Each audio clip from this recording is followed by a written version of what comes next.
Olá, seja muito bem-vindo para mais um Encontro com a Palavra, um programa dedicado ao estudo de todos os livros da Bíblia. O propósito de nossos estudos é ajudar você a aprender a aplicar a Bíblia na sua vida. Iniciamos com o livro de Gênesis e já estamos nas cartas de Paulo, no Novo Testamento. Hoje iniciaremos o estudo de 3 cartas conhecidas como cartas pastorais de Paulo, escritas para homens a quem ele estava treinando para serem pastores ou para igrejas que ele tinha plantado e das quais cuidava. A Timóteo tinha sido dada a responsabilidade de cuidar da igreja em Éfeso. Hoje iniciaremos o estudo das 2 cartas que Paulo escreveu para Timóteo e uma carta que ele escreveu para um homem chamado Tito. Os versículos que vocês ouvirão agora estabelecem o tom dessas cartas. Escrevo-lhes essas coisas, embora espere ir vê-lo em breve, mas se eu demorar, saiba como as pessoas devem comportar-se na casa de Deus, que é a igreja do Deus vivo, coluna e fundamento da verdade. Não há dúvida de que é grande o mistério da piedade. Deus foi manifesto em corpo, justificado no Espírito, visto pelos anjos, pregado entre as nações, crido no mundo, recebido na glória. Estes 3 versículos encontrados no capítulo 3 da primeira carta de Paulo a Timóteo são considerados os versículos-chave de 1 Timóteo. As 3 cartas que passaremos a estudar, 1ª e 2ª Timóteo, e a carta a Tito, pertencem a outra divisão das cartas de Paulo, chamadas de epístolas pastorais, porque são dirigidas a 2 pastores, homens que Paulo tinha recrutado, disciplinado e treinado para serem pastores. No estudo destas 3 cartas pastorais, farei uma coisa que nunca fiz antes. Os livros da Bíblia não foram organizados na ordem em que foram escritos, e sim de acordo com seu conteúdo. Livros da lei, livros históricos, livros poéticos, e assim vai. Temos seguido a ordem da Bíblia em nosso estudo, mas agora que chegamos às cartas pastorais, eu quero fazer algo diferente. Paulo escreveu 1 Timóteo e a carta a Tito quase ao mesmo tempo, e estas 2 cartas são muito semelhantes. Preso pela 2ª vez nas masmorras de Roma, Paulo escreveu a 2ª carta a Timóteo, que contém suas últimas palavras. Esta carta foi escrita sob circunstâncias muito duras e difíceis. Podemos perceber o peso das últimas palavras de Paulo. Para sermos mais produtivos, gostaria de estudar a epístola de 2 Timóteo por último. Portanto, a ordem que seguiremos agora será 1 Timóteo, depois Tito, depois a curta carta a Filemon, que vivia em Colossos, e para finalizar o estudo das cartas de Paulo, estudaremos a chamada 2ª carta a Timóteo.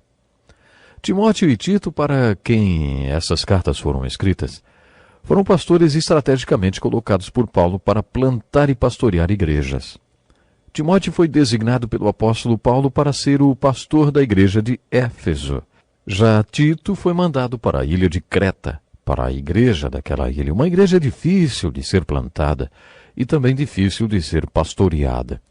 Lendo as cartas para Timóteo e para Tito, percebemos 2 personalidades bem diferentes. Fica evidente que Timóteo era jovem, uma pessoa extremamente carinhosa e movida pela compaixão. Paulo o exortou a não ser tímido, mas para ser ousado e anunciar Jesus Cristo. Paulo também o aconselhou a não beber somente água, mas tomar também um pouco de vinho, por causa do estômago e de suas frequentes enfermidades. Isso nos leva a concluir que Timóteo era um jovem fisicamente fraco, com uma saúde frágil. Timóteo foi um homem cheio de amor, e por causa do seu amor pelos outros, Paulo colocou como modelo. Pastores jovens, sensíveis, atenciosos e amorosos geralmente pagam um preço alto com sua saúde física para pastorear seus rebanhos. Apesar do alto preço que geralmente pagam, esses pastores são muito frutíferos e eficientes na Igreja de Jesus Cristo. Em Filipenses capítulo 2, Paulo falou sobre os padrões daqueles que vivem em Cristo. Depois de falar sobre a filosofia e a paixão para viver em Cristo, Paulo apresentou padrões de pessoas que viviam nele. Paulo apresentou Timóteo como exemplo e falou que estava o enviando porque não conhecia nenhuma outra pessoa que tivesse tanto amor e quisesse tanto o bem da igreja como Timóteo. Paulo apresentou Timóteo como exemplo de pastor amoroso e atencioso. Esse é o perfil da personalidade do pastor Timóteo que podemos captar pelas cartas de Paulo. Timóteo também devia ser um pouco tímido, uma vez que Paulo precisou exortá-lo a ser mais agressivo e ousado.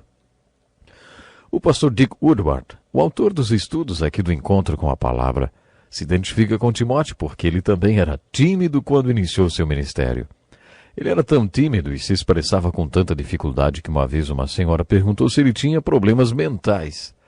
Ele ficou vários anos preso e limitado pela timidez, até que o Senhor o trouxe para fora, através de uma experiência espiritual. Ele estudou psicologia porque percebeu que tinha complexo de inferioridade. Depois de estudar psicologia por vários anos, descobriu que o seu problema não era nada de complexo. Ele era inferior mesmo. Por isso, estudar psicologia não ajudou em nada. Foi necessário o milagre do Espírito Santo para superar aquele sentimento de inferioridade. O pastor Dick se identifica com Timóteo por causa das exortações que Paulo lhe deu. Quando ele era um jovem pastor, costumava ouvir as mesmas exortações do seu pastor.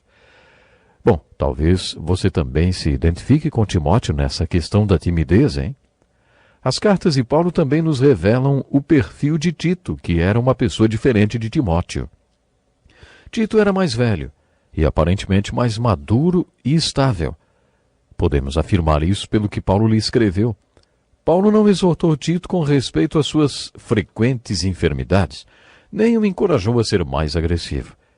Podemos afirmar que Tito era mais maduro por causa das incumbências que recebeu do apóstolo Paulo. Quando Paulo escreveu aos Coríntios apresentando todas as soluções para problemas que a igreja enfrentava e fazendo todas aquelas repreensões por causa dos problemas carnais da igreja, ele mandou a carta através de Tito. Isso significa que Tito tinha que representar Paulo e explicar, interpretar, aplicar e defender tudo o que estava escrito na carta que ele estava levando. Você gostaria de ser a pessoa escolhida para levar, explicar e responder todas as perguntas para a igreja de Corinto? E ainda, lidar com todos os problemas que surgiriam daquela carta? Paulo deu essa tarefa para Tito, que deve ter sido um homem temente e fiel a Deus. A segunda carta de Paulo aos Coríntios também foi mandada através de Tito. A imoralidade dos coríntios era tão famosa que entre os gregos havia um ditado que todos usavam: viver como viviam em Corinto, o que significava ser extremamente imoral. Paulo demonstrou ter muita confiança em Tito quando o enviou como seu embaixador para a igreja de Corinto.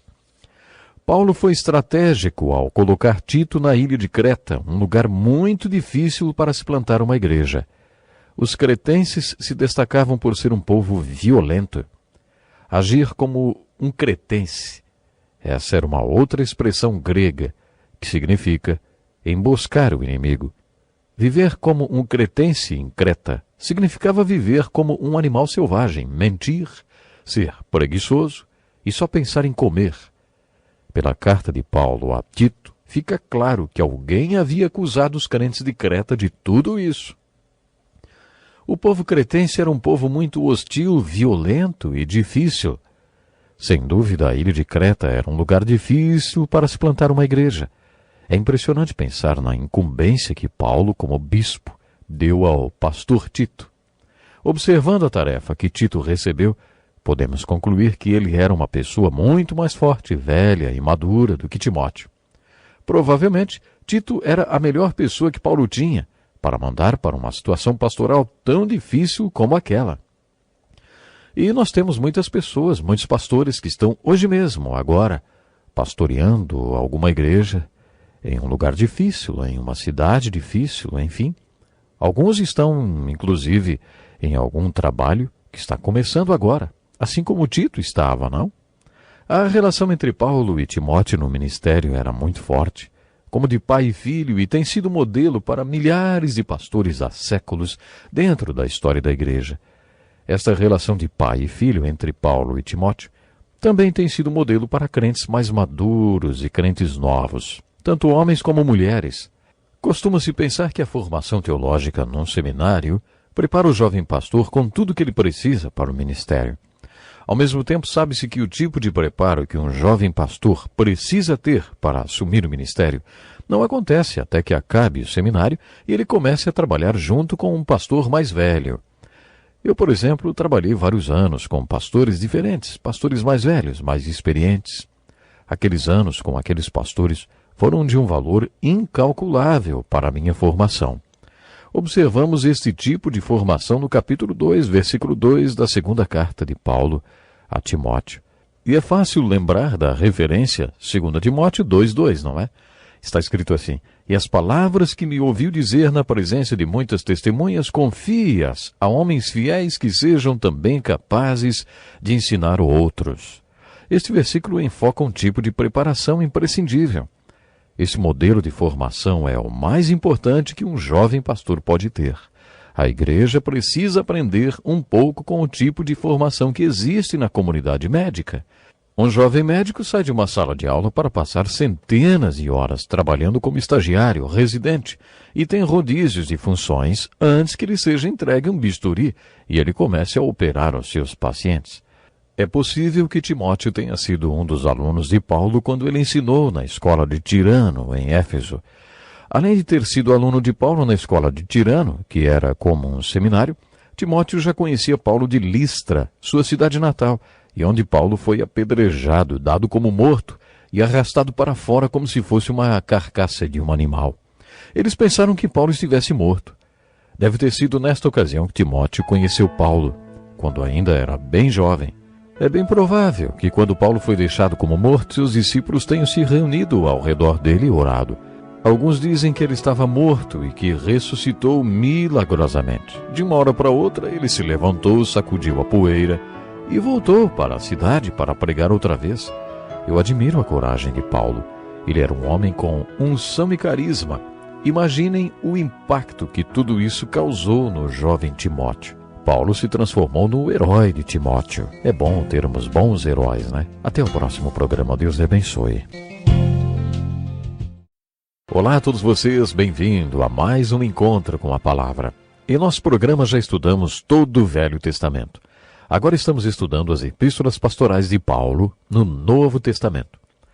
No último programa falamos bastante sobre a importância do relacionamento de Paulo e Timóteo. O tipo de mentor que Paulo foi para Timóteo serve de modelo para pastores maduros e jovens pastores. Serve de modelo também para homens e mulheres maduros e moços. Timóteo foi a terceira geração de cristãos em sua família e também um exemplo de fruto de educação cristã. A avó de Timóteo era cristã, sua mãe era cristã e ele era cristão. Timóteo não foi como aquele prisioneiro de Filipos que se converteu na prisão e tornou-se a primeira geração de discípulos de Jesus. Timóteo foi a terceira geração de discípulos de Jesus dentro de sua família. De acordo com Kenneth Scott, que escreveu sobre a história da igreja, as pessoas que vivem uma vida de pecado e se convertem e passam a servir ao Senhor são exceção. Estudando a história da igreja, podemos saber quem são as pessoas que colocam a igreja de Jesus no mapa do mundo. Na grande maioria, essas pessoas são fruto da criação em lares cujos pais são cristãos.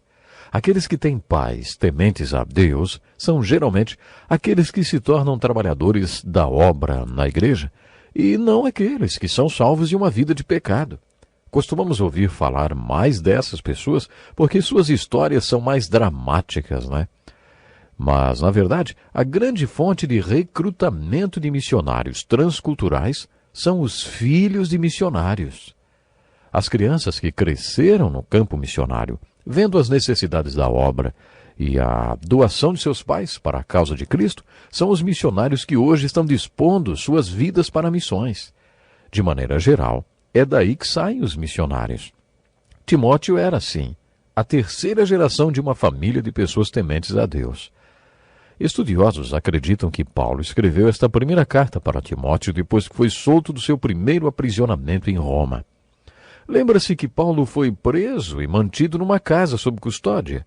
Lemos sobre isso no último capítulo do livro de Atos. Dizem que Paulo foi solto depois de finalmente ter sua audiência com Nero, o César da época. Não sabemos a veracidade dessas afirmações, mas esta hipótese é bem aceita. Depois disso, Paulo viajou para a Espanha.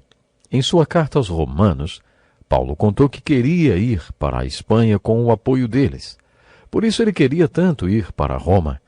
Aparentemente ele foi liberto do seu primeiro aprisionamento em Roma e realmente foi para a Espanha como missionário. Voltou para Éfeso e depois para Troade. Foi aí que Nero, o imperador louco, queimou Roma e lançou a culpa nos cristãos. E aí Paulo foi preso pela segunda vez junto com Pedro. Milhares de cristãos foram presos e mortos. Pedro e Paulo tornaram-se os inimigos públicos número 1 e número 2, até que foram presos e martirizados. Estudiosos acreditam que Paulo tenha escrito a primeira carta para Timóteo entre estes dois períodos de aprisionamento em Roma. O propósito da primeira carta a Timóteo, como vimos no último programa, era que Timóteo soubesse como a Igreja de Deus, que é o pilar, o fundamento, a base a partir da qual a verdade é proclamada, deve atuar neste mundo. Quando escreveu esta primeira carta para Timóteo, Paulo queria enfatizar o caráter que o homem que lidera a Igreja deve ter. O versículo-chave é: escrevo-lhe estas coisas, embora espere ir vê-lo em breve, mas, se eu demorar, saiba como as pessoas devem comportar-se na casa de Deus, que é a Igreja do Deus vivo, coluna e fundamento da verdade. A ideia que muitas pessoas têm da igreja é de uma estação de salvamento de almas, um lugar agradável, para ir assistir um culto e ver pessoas se converterem. Mas, quando entendemos o modelo de igreja mostrado nas Escrituras, percebemos que ela não é bem uma estação de salvamento de almas. A igreja deve ser uma base de operação de salvamento de almas. Ela foi feita para servir de base, de onde a verdade do Evangelho é proclamada. Quando você entende o ensino nestas epístolas pastorais, descobre o plano de Deus para a igreja. O pastor Dick Woodward, que escreve o Encontro com a Palavra, ele diz assim: por favor, não me interpretem mal. É maravilhoso participar de um culto no domingo em que um pastor faz o convite e pessoas aceitam a Cristo. Eu tenho feito isso há mais de 40 anos. Mas Paulo está falando de algo muito melhor. Não seria muito melhor que as 500 pessoas da sua igreja, cada uma delas, inspirada, instruída, edificada e aperfeiçoada, saíssem e naquela semana alcançassem outras pessoas para Cristo? É sobre isso que Paulo está falando aqui. Esta é a igreja que ele está descrevendo. A igreja foi feita para ser a base e o pilar de onde a verdade é proclamada. Paulo contou aos efésios que estavam na igreja que Timóteo pastoreava que os santos que lá se reuniam deveriam ser aperfeiçoados para a obra do ministério. Nas cartas para esses pastores, Paulo apresenta modelos que coincidem com as instruções que deu para a igreja em Éfeso. Nessas cartas, a verdade que Paulo enfatiza é: se a igreja vai ser o pilar e a base de onde a verdade é proclamada, ela deve definir padrões para seus membros e para sua liderança. Quando uma igreja está sendo plantada num contexto transcultural, principalmente num lugar hostil, como era a ilha de Creta, que nunca tinha visto uma igreja antes, percebemos a importância da igreja estar de acordo com o modelo de Deus. Para que a igreja esteja de acordo com o modelo de Deus, ela precisa ser uma assembleia de pessoas convertidas, nascidas de novo, um povo espiritual. A igreja também precisa ser feita de pessoas que vivam de acordo com o que pregam e que produzam fruto do Espírito, mostrando ao mundo o que significa seguir a Jesus Cristo, porque, afinal, as atitudes falam mais do que as palavras. Isso é essencial para a liderança da igreja. Os modelos de liderança da igreja devem ser explícitos. E o propósito da primeira carta de Paulo a Timóteo é mostrar esses modelos. Junto com estes modelos também descobrimos outras verdades. Por exemplo, no capítulo 1, dos versículos 12 a 16, encontramos um testemunho de Paulo. Ele diz assim: dou graças a Cristo Jesus, nosso Senhor, que me deu forças e me considerou fiel, designando-me para o ministério, a mim que anteriormente fui blasfemo, perseguidor e insolente, mas alcancei misericórdia, porque o fiz por ignorância e na minha incredulidade. Contudo, a graça de nosso Senhor transbordou sobre mim com a fé e o amor que estão em Cristo Jesus. Esta afirmação é fiel e digna de toda aceitação. Cristo Jesus veio ao mundo para salvar os pecadores, dos quais eu sou o pior. Mas por isso mesmo alcancei misericórdia, para que em mim, o pior dos pecadores, Cristo Jesus demonstrasse toda a grandeza de sua paciência, usando-me como um exemplo para aqueles que nele haveriam de crer, para a vida eterna. O que Paulo quis dizer com esta afirmação é fiel e digna de toda aceitação? Era como se ele dissesse a Timóteo: Timóteo, ligue as antenas agora e preste atenção, porque o que eu vou falar é muito importante. A primeira afirmação fiel foi: Cristo veio ao mundo para salvar os pecadores, dos quais eu sou o pior. Paulo estava dizendo que Deus queria mostrar um exemplo de pecador. Existem pecadores que parecem irrecuperáveis. Você já encontrou alguém assim? Paulo estava dizendo que, quando Jesus o salvou, salvou o pior dos pecadores, porque ele prendia os seguidores de Cristo para que fossem mortos. E se ele me salvou, é claro que ele também pode salvar você. Era isso que Paulo estava querendo dizer. De certa forma, é bom que a gente se considere o pior dos pecadores salvos por Deus. Humildade não deve ser confundida com baixa autoestima, né? É diferente ter baixa autoestima. É diferente. Ser humilde ou pobre de espírito é ter o seguinte pensamento: Deus, quando o Senhor me salvou, salvou o pior pecador na face da terra. Eu não conheço ninguém pior do que eu. O Senhor salvou o pior pecador do mundo. É assim que eu me sinto, principalmente quando trabalho com adolescentes. Ainda não encontrei um adolescente que demonstre ser um caso perdido, maior do que eu era. Por isso, sempre que olho para um adolescente, sei que há esperanças para ele. Se Jesus me salvou e transformou a minha vida, ele pode salvar qualquer adolescente e transformar a vida deles, como transformou a minha. É realmente isso que sinto no coração e creio que Paulo sentia a mesma coisa. Outro ponto importante que devemos observar nesta carta é a prioridade dada à oração. No capítulo 2, versículo de 1 a 4, quando Paulo explica a Timóteo como a igreja deve se organizar e funcionar no dia a dia, ele coloca a oração como prioridade número 1. Antes de tudo, ele diz, recomendo que se façam súplicas e orações, intercessões e ações de graça por todos os homens, pelos reis e por todos os que exercem autoridade, para que tenhamos uma vida tranquila e pacífica com toda piedade e dignidade.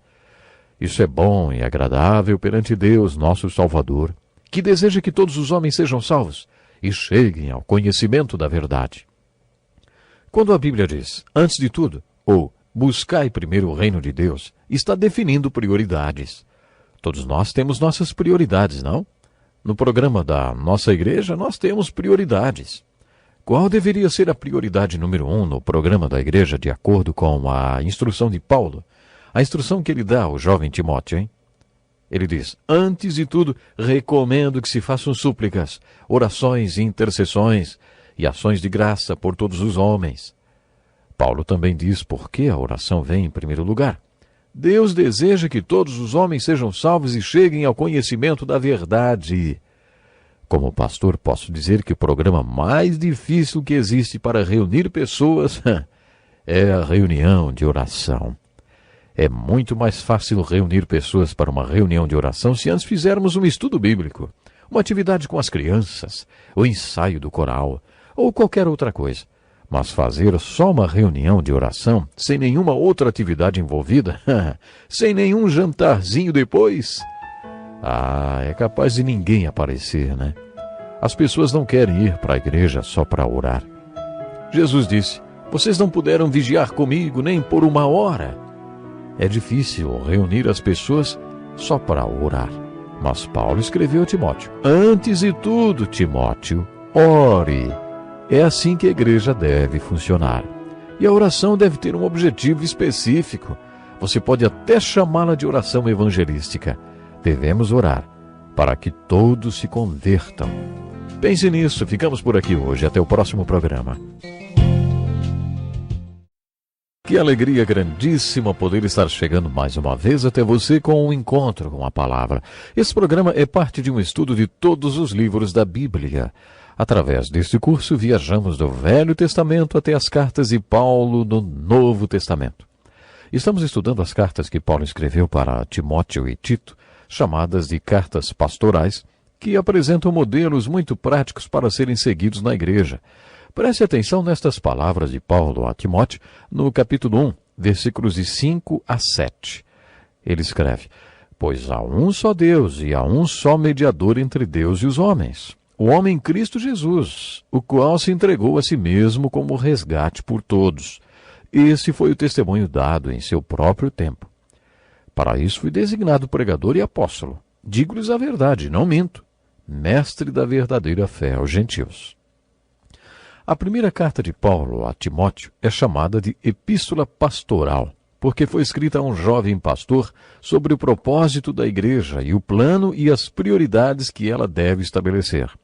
Esse plano e as prioridades da igreja visam que todos os homens sejam salvos e cheguem ao conhecimento da verdade. Foi com este propósito que Deus estabeleceu a igreja como fundamento de onde a verdade do Evangelho é proclamada. Esta verdade deve ser proclamada acompanhada de oração. Deus quer que todos os homens sejam salvos. Por isso a igreja deve se unir em oração por todos os homens. Depois, quando os membros da igreja estiverem no mundo, entre os não convertidos, Deus derramará sobre eles dons e dará ministérios, e aí o plano de Deus será cumprido. Nesta carta a Timóteo, Paulo também apresenta um perfil do Evangelho. Ele afirma que há apenas um mediador entre Deus e o homem. Nesses versículos, Paulo está dizendo a mesma coisa que Jesus disse no Evangelho de João, capítulo 14, versículo 6. Eu sou o caminho, a verdade e a vida. E Pedro disse em Atos, capítulo 4, versículo 12, Não há salvação em nenhum outro, pois debaixo do céu não há nenhum outro nome dado aos homens pelo qual devamos ser salvos. A salvação vem através de Jesus, e Paulo diz que foi para isso que ele foi designado apóstolo, pregador e mestre. Paulo também aborda 5 outras questões nestas cartas pastorais. Por exemplo, através de suas palavras em 1 Timóteo capítulo 2, versos 9 a 12, Paulo conseguiu conquistar a antipatia de muitas mulheres de hoje. Ele escreve: Da mesma forma, quero que as mulheres se vistam modestamente, com decência e discrição, não se adornando com tranças e com ouro, nem com pérolas ou com roupas caras, mas com boas obras, como convém às mulheres que declaram adorar a Deus. A mulher deve aprender em silêncio, com toda sujeição. Não permito que a mulher ensine, nem que tenha autoridade sobre o homem. Paulo não está falando que a mulher não deve ensinar, nem que não devem pregar, nem profetizar. As mulheres têm um dom especial para o ensino. Ele instruiu em como elas devem estar quando profetizarem. Eu não acho que ele esteja falando que a mulher não pode ministrar. Mas ele diz uma coisa que aparece em todas as cartas, que existe uma ordem divina para o casamento e a família. Esta ordem é que Cristo é o cabeça do lar, Cristo é o cabeça do homem, e o homem é o cabeça da mulher. Da mesma forma que Cristo cuida e pastoreia a igreja, o homem deve cuidar e pastorear sua mulher, sua família e sua igreja. Para isso, os apóstolos Paulo e Pedro apontam Cristo e a igreja como modelo e afirmam que o homem deve cuidar da família e da igreja da mesma forma que Cristo pastoreia a igreja. Os dois estão dizendo: vocês mulheres, viram qual é o modelo? Muito bem, mulheres, vocês são a igreja. Agora, então, deixem que seus maridos pastoreiem vocês e deixem que homens de Deus pastoreiem vocês na igreja. Vocês não podem ter 2 lideranças.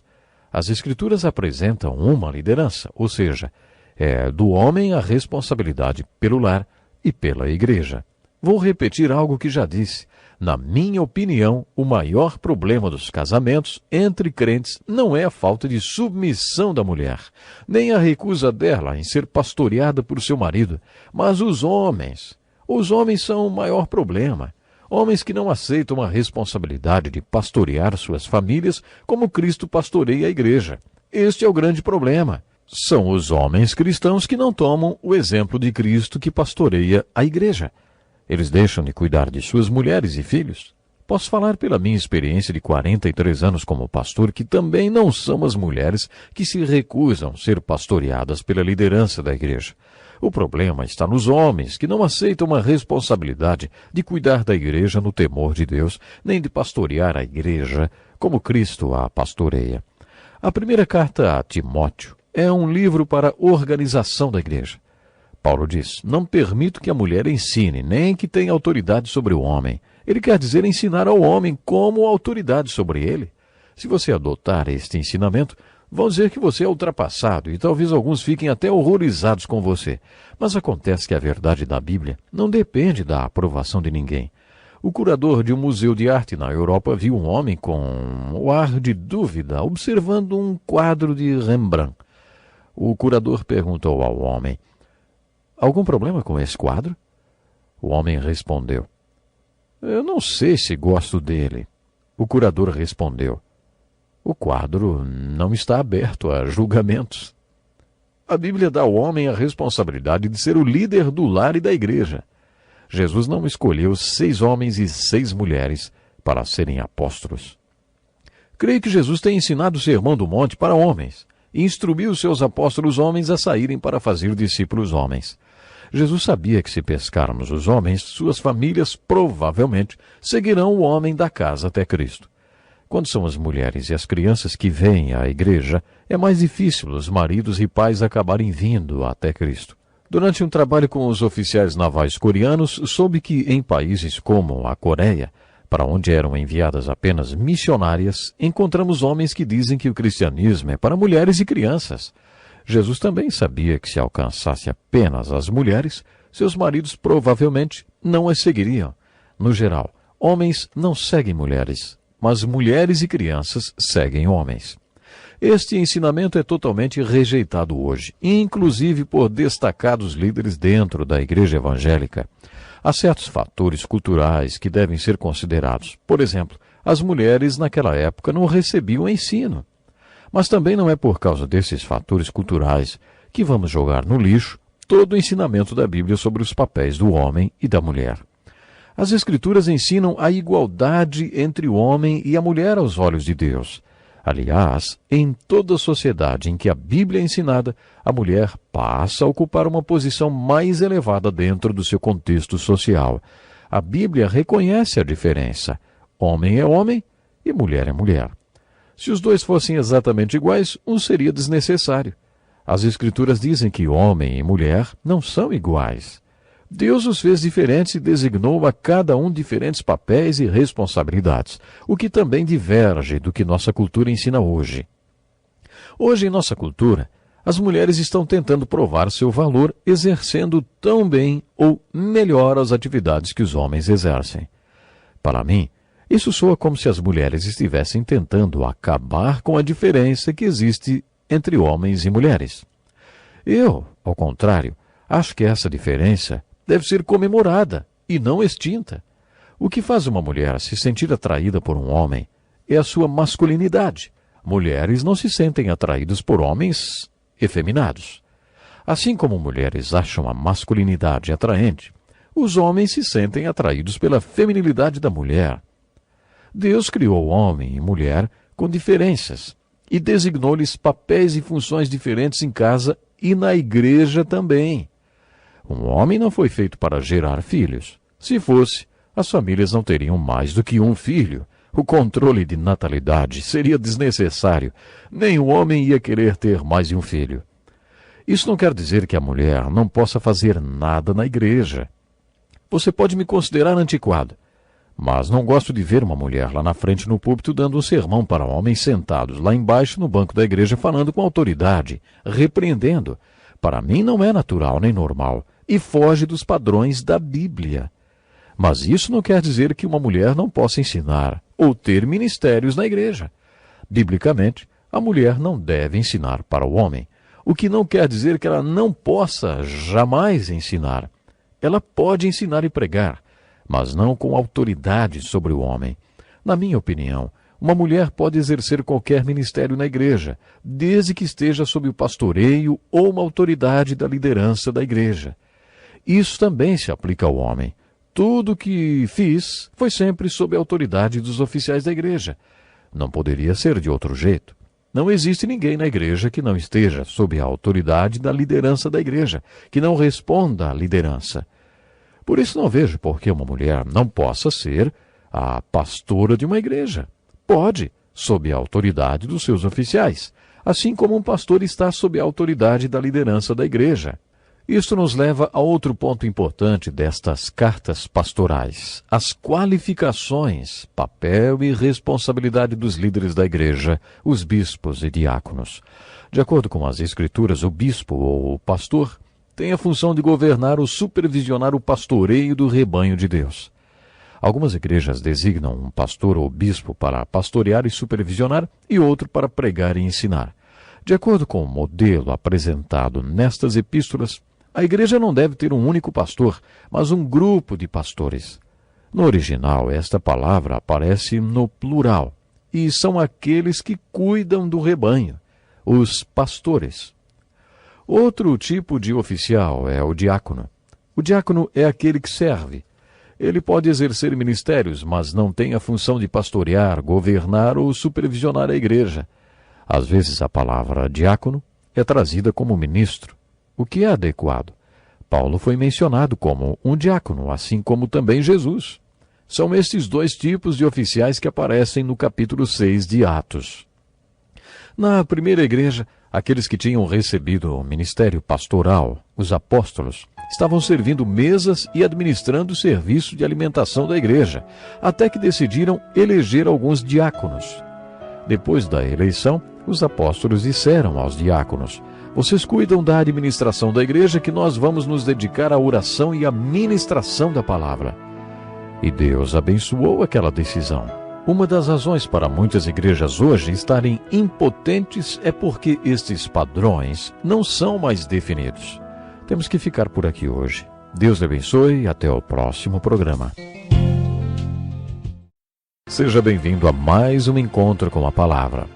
Nesse programa estudamos todos os livros da Bíblia, um de cada vez. E agora que estamos estudando o Novo Testamento, já chegamos às cartas pastorais de Paulo. Cartas que são destinadas aos pastores que ele designou para cuidar das igrejas em Éfeso e em Creta. As duas cartas de Timóteo e também a de Tito tratam da organização da igreja e de como plantar e cuidar da igreja. Nestas cartas, Paulo enfatiza que os líderes, os bispos e pastores devem ser maduros espiritualmente e preencher uma lista de qualificações. Uma delas é mal interpretada: marido de uma só mulher. Bom, isso significa que o homem deve ser de uma só mulher, e não que ele só possa ter uma mulher durante toda a sua vida. Alguns entendem que o homem não pode ter sido casado com outra mulher antes da atual, ou seja, um homem divorciado não poderia ser um oficial da igreja.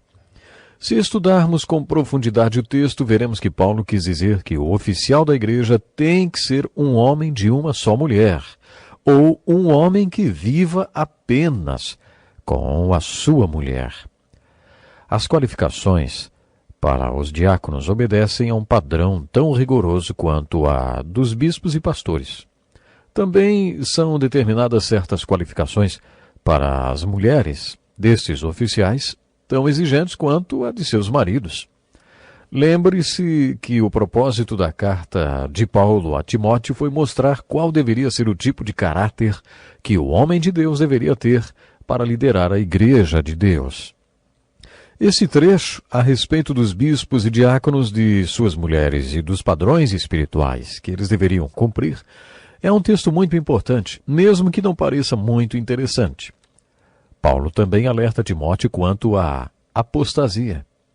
Aprendemos o que significa apostasia quando estudamos o livro de Juízes. Afastar-se do que você acreditava antes.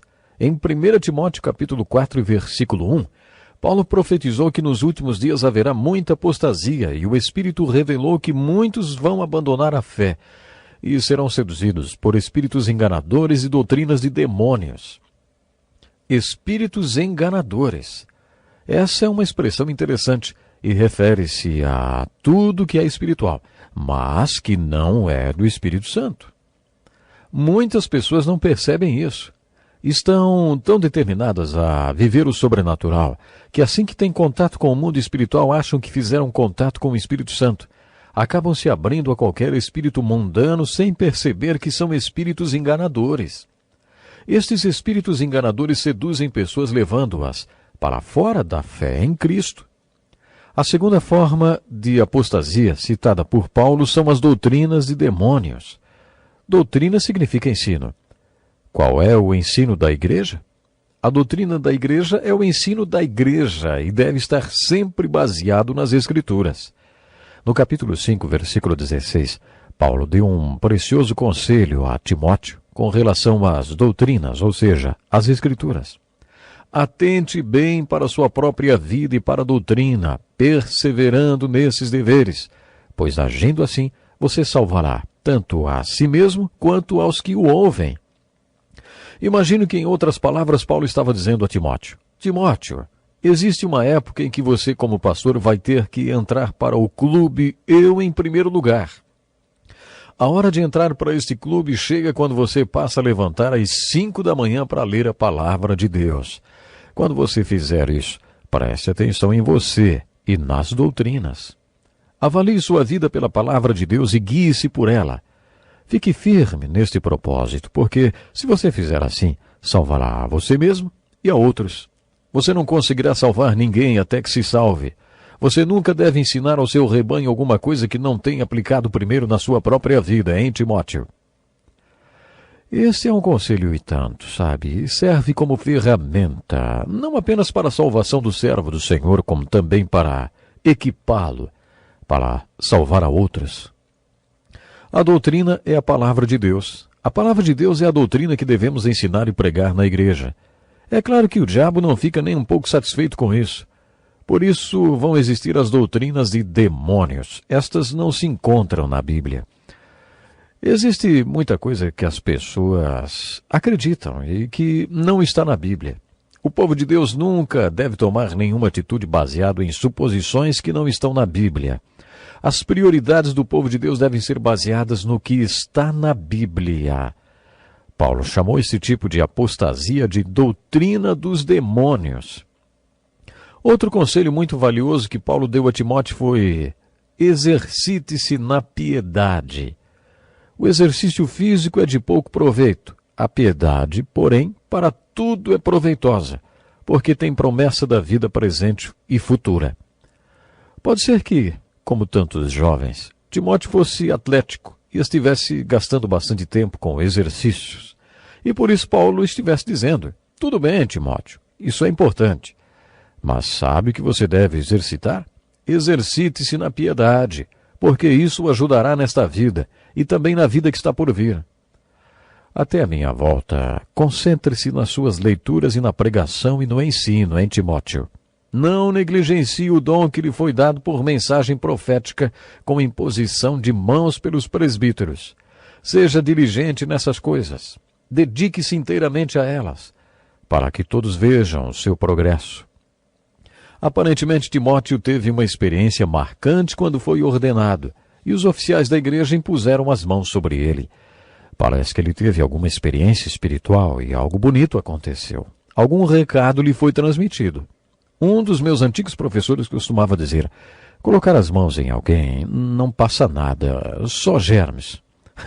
Este meu antigo professor não acreditava que os oficiais da igreja pudessem transmitir alguma coisa para as pessoas no momento da ordenação. Eu não concordo com ele, não, porque nesta epístola de Paulo parece óbvio que alguma coisa aconteceu com Timóteo quando os líderes da igreja impuseram as mãos sobre ele. Paulo disse: o dom que lhe foi dado por mensagem profética, com imposição de mãos dos presbíteros. Creio que ele estava falando desta mesma unção quando escreveu: dedique-se à leitura pública das Escrituras, à exortação e ao ensino. Paulo também tem algo a falar sobre o relacionamento de Timóteo com o povo no corpo de Cristo. Será que o pastor tem que ter uma relação profissional com a congregação de sua igreja? Não parece que Paulo estivesse aconselhando a Timóteo a ter uma relação profissional com a igreja. Sabe, ele escreveu assim a Timóteo: não repreenda asperamente o homem idoso, mas exorte-o como se ele fosse seu pai. Trate os jovens como a irmãos, as mulheres idosas como a mães, e as moças como a irmãs, com toda a pureza. Paulo estava ensinando Timóteo a se relacionar com os membros da igreja como se eles fossem membros de sua própria família. Definitivamente, Paulo não está dizendo que Timóteo deveria ter um relacionamento estritamente profissional com as pessoas da igreja que ele estava pastoreando. Quando chegamos ao capítulo 5 da carta de 1 Timóteo, temos um parágrafo muito interessante sobre viúvas. Paulo escreveu a Timóteo mais ou menos isso: Timóteo, resolva o problema com as viúvas. Diga à igreja que a piedade começa em casa e por isso cada um deve cuidar da viúva que tiver na família. Isso inclui as mães e as sogras. Qualquer um que não fizer isso e não tomar conta da sua mãe ou sogra, será como se tivesse negado a fé e será pior do que o descrente. De acordo com Paulo, o homem que não tomar conta das viúvas da sua própria casa não tem direito de se considerar um crente. Muitas culturas, e olha que nem são culturas cristãs, zelam por suas viúvas. A segunda e a terceira geração vivem sob o mesmo teto, porque para eles é assim que deve ser. Em nossa cultura não é mais assim. Existem casas de repouso e asilos que estão fazendo muito dinheiro por aí, porque as pessoas não seguem o conselho de Paulo. Não estou dizendo que seja errado uma pessoa ir para uma casa de repouso ou uma casa de idosos. Talvez alguns até prefiram, porque sabem que precisam de cuidados médicos. Mas é importante considerar tudo com muito cuidado. Haveria um grande impacto no sistema de saúde nas casas para idosos se atendêssemos e aplicássemos este ensino que Paulo deu a Timóteo. Se alguém não cuida de seus próprios parentes e especialmente dos de sua própria família, negou a fé, e é pior que um descrente. Paulo também instruiu Timóteo com respeito aos presbíteros, a liderança da igreja. O conselho de Paulo a respeito dos bispos e pastores destacou a importância de manter um alto padrão para este cargo. Ele instruiu: não aceite acusação contra um presbítero, se não for apoiada por 2 ou 3 testemunhas. Isso é muito importante. Quando o comunismo assumiu o poder na China, a igreja não foi perseguida, nem seus líderes martirizados. Sabe por quê? Porque o comunismo conhecia a história da igreja e sabia que o sangue dos mártires cristãos foi a semente da igreja. Eles sabiam que cada vez que um mártir morria, outro se levantava no seu lugar. Por isso, os comunistas decidiram que não haveria mártires. O comunismo se infiltrou na igreja e começou a atacar o caráter de seus líderes. As igrejas chinesas plantadas por missionários não conheciam 1 Timóteo. Se conhecessem, os comunistas não teriam sido tão bem-sucedidos por lá. Foi por isso que Paulo disse: nunca deixe que ninguém acuse um pastor ou qualquer outro líder da igreja. Se alguém vier fazer uma acusação em particular contra o senhor fulano da sua igreja, diga: você não pode dizer nada para mim em particular, porque se você for falar alguma coisa contra o senhor fulano lá da igreja, antes de mais nada, teremos que descobrir se é realmente verdade. Se for verdade, cremos que esse nosso oficial é um homem espiritual e vai se arrepender do seu pecado. Se não for verdade, teremos que limpar o nome dele. Por isso não me diga nada em particular a respeito dele. Neste contexto, Paulo diz que se um oficial da igreja pecar, e é claro que eles pecam, eles devem ser repreendidos publicamente, porque seus ministérios são públicos. Isso é uma grande demonstração da importância de se manter um alto padrão para os líderes da igreja. Porque se o senhor fulano for censurado publicamente, todos entenderão que zelamos pelo padrão que estabelecemos para eles e que os levamos realmente a sério. Paulo advertiu Timóteo contra ser parcial nesta questão de disciplina na igreja, mesmo que a pessoa disciplinada fosse um amigo dele. Paulo diz que se um oficial da igreja pecar, deve ser disciplinado. E mais, não se precipite em impor as mãos sobre ninguém e não participe dos pecados dos outros. Conserve-se puro. Este é o conselho de Paulo a Timóteo. Temos que ficar por aqui hoje. Até o próximo programa. Seja muito bem-vindo a mais um encontro com a palavra. Este programa faz parte de um curso introdutório de todos os livros da Bíblia. Atualmente estamos estudando a primeira carta de Paulo a Timóteo. Pegue sua Bíblia, acomode-se e acompanhe conosco. As cartas que Paulo escreveu para Timóteo e Tito são cartas pastorais, escritas para pastores. Eles eram pastores das igrejas em Éfeso e em Creta. No programa de hoje encerraremos o estudo da primeira carta de Paulo a Timóteo. No final de sua carta, Paulo escreveu a Timóteo assim: Os presbíteros que lideram bem a igreja são dignos de dupla honra, especialmente aqueles cujo trabalho é a pregação e o ensino, pois a Escritura diz: Não amordace o boi enquanto está debulhando o cereal, e o trabalhador merece o seu salário. Não aceite acusação contra um presbítero se não for apoiada por 2 ou 3 testemunhas. Os que pecarem deverão ser repreendidos em público para que os demais também temam. Eu o exorto solenemente, diante de Deus, de Cristo Jesus e dos anjos eleitos, a que procure observar essas instruções sem parcialidade. E não faça nada por favoritismo. Não se precipite em impor as mãos sobre ninguém, e não participe dos pecados dos outros. Conserve-se puro. Não continue a beber somente água. Tome também um pouco de vinho por causa do seu estômago e das suas frequentes enfermidades. Os pecados de alguns são evidentes, mesmo antes de serem submetidos a julgamento, ao passo que o pecado de outros se manifestam posteriormente. Este foi o assunto das epístolas pastorais de Paulo. Estamos estudando 1 Timóteo, depois Tito e depois 2 Timóteo. A principal preocupação de Paulo era com o caráter dos homens na liderança da igreja.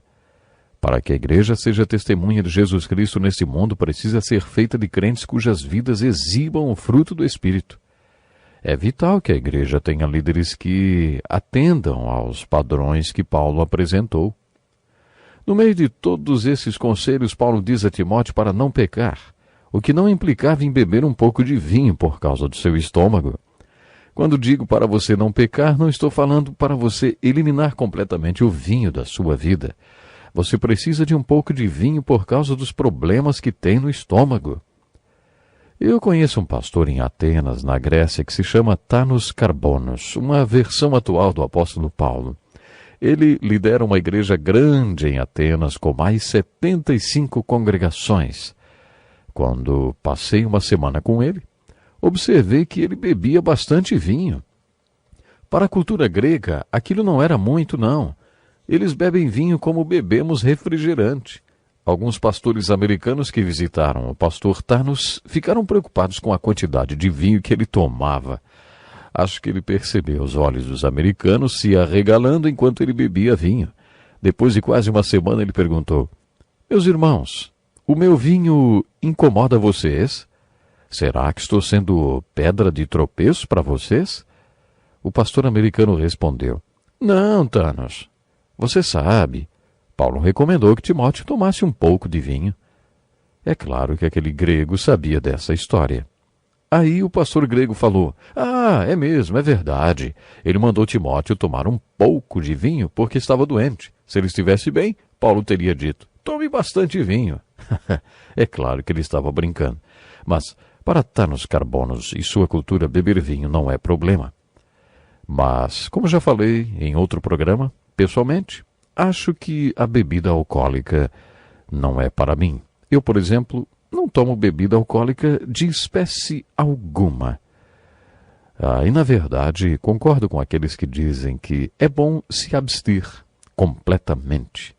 Quando disse completamente, é exatamente isso. Abster-se completamente da bebida alcoólica. Esse parágrafo do capítulo 5 é muito importante, porque enfatiza os altos padrões para os líderes da igreja e o fato de que essa liderança tem de manter esses padrões. Como a posição que ocupam é pública, no caso de pecarem, a situação terá de ser tratada publicamente.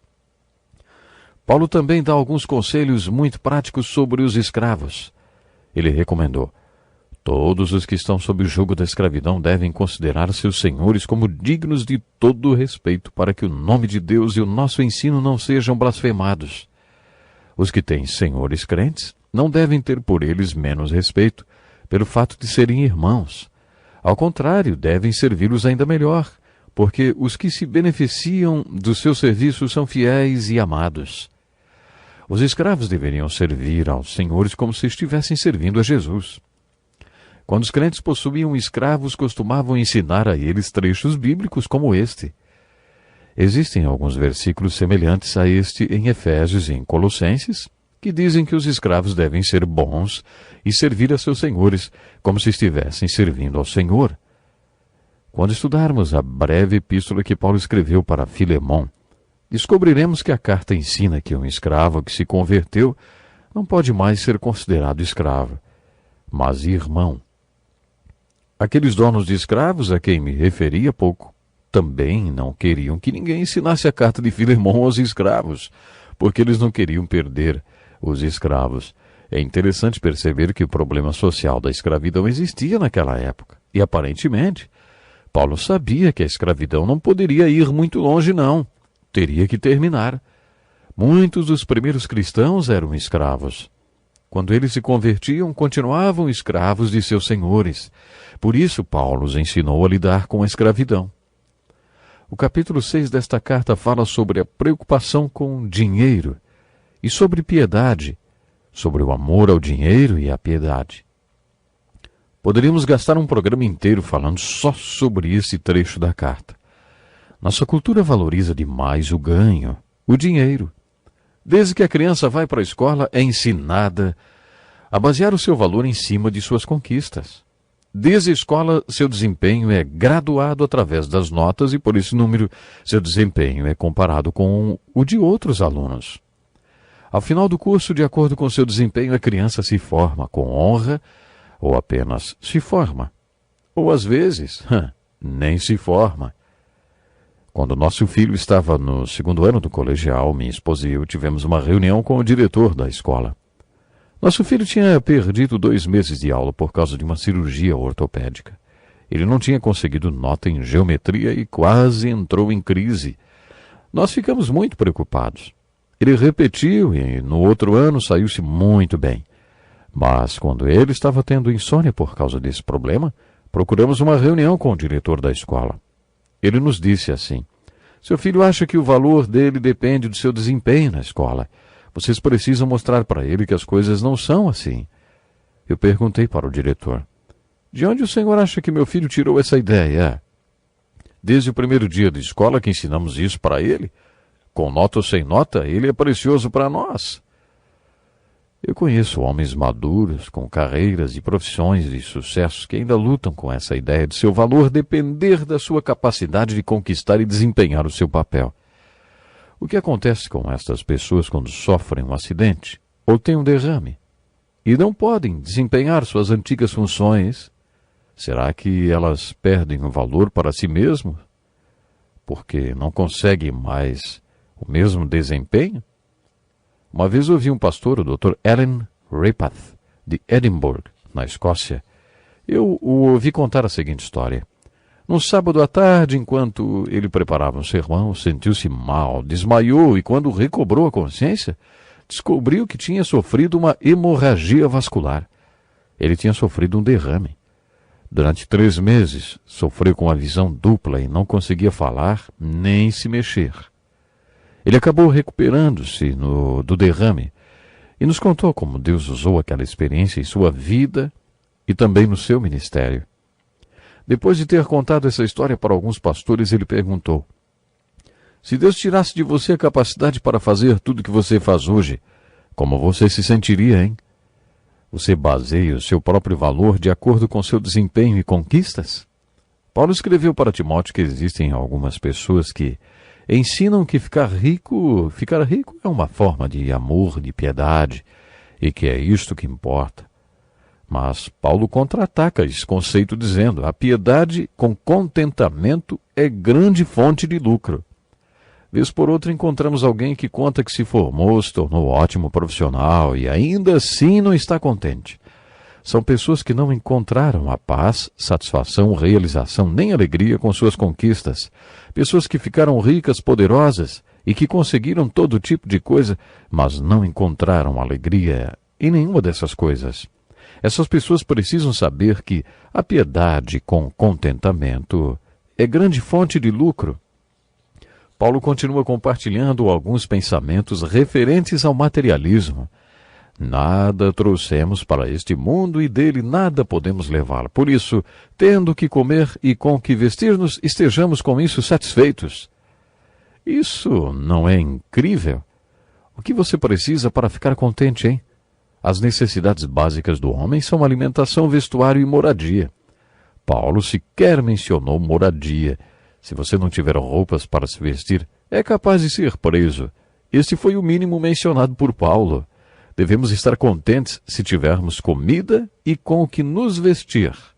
Os que querem ficar ricos caem em tentação, ele escreveu, em armadilhas e em muitos desejos descontrolados e nocivos que levam os homens a mergulharem na ruína e na destruição, pois o amor ao dinheiro é a raiz de todos os males. Paulo queria que Timóteo fugisse de todos esses valores materiais que as pessoas acreditam que trazem a satisfação, mas jamais encontram a satisfação, a alegria. Paulo se refere a Timóteo como um homem de Deus. Ele lembra Timóteo que ele foi chamado para ser pastor. Depois que Timóteo entendeu isso, a mensagem para aqueles que eram ricos é que eles deveriam ser ricos nas boas obras e usar seu dinheiro com generosidade, estando sempre prontos a repartir. Os ricos deveriam sempre ajudar com alegria os que estavam passando necessidades. Paulo encerra essa primeira carta para Timóteo com as palavras: Timóteo, guarde o que lhe foi confiado. Evite as conversas inúteis e profanas e as ideias contraditórias do que é falsamente chamado conhecimento. Professando-o, alguns desviaram-se da fé. A graça seja com vocês.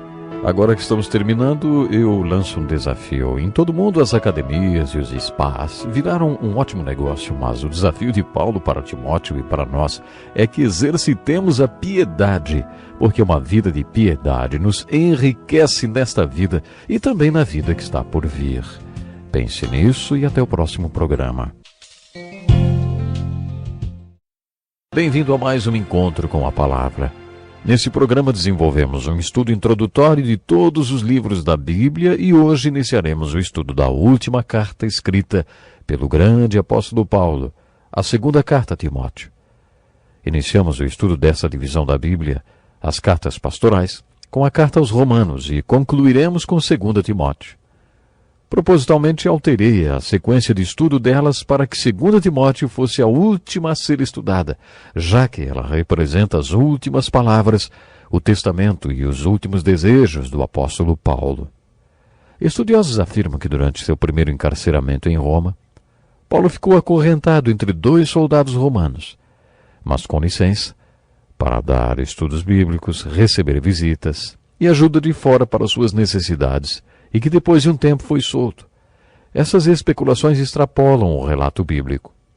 Segundo a história da igreja, depois de ser liberto dessa prisão em Roma, Paulo seguiu para a Espanha. Ele afirmou que queria visitar Roma e levantar apoio dos irmãos romanos para o seu trabalho missionário na Espanha. A história acrescenta que depois de trabalhar na Espanha, Paulo retornou para Éfeso. De Éfeso foi para Troade, e lá estava quando Nero incendiou Roma e culpou os cristãos por isso. Com isso, todos os cristãos em todo o Império Romano foram considerados inimigos da lei, todos eram odiados e tratados com crueldade indescritível, não apenas pelas autoridades, como também pelos cidadãos comuns. Nas cartas de Pedro encontramos referência a essa terrível perseguição. A onda de perseguição que se seguiu ao incêndio de Roma e a incriminação dos cristãos foi muito severa. Como Paulo e Pedro eram conhecidos líderes da igreja, foram considerados inimigos públicos do Império Romano. Quando Paulo foi preso outra vez em Troade, Timóteo estava com ele. É isso que concluímos através do relato de 2 Timóteo. Paulo deve ter sido tratado com muita brutalidade, e por isso Timóteo ficou muito abalado emocionalmente. Nesta carta, Paulo lhe diz: Lembro-me das suas lágrimas. A maneira como ele foi tratado levou Paulo a concluir que não sobreviveria a esta prisão. Por isso, quando escreveu para Timóteo, Paulo sabia que seus dias estavam contados e que seria executado. Quando Paulo escreveu aos Filipenses, pediu que orassem para que ele fosse solto e também pediu a mesma coisa para Filemão. Nesta carta a Timóteo ele não faz esse pedido. Paulo sabia que não seria liberto e que estava a caminho do reino de Cristo. Ele sabia que o tempo da sua morte estava próximo, muito próximo.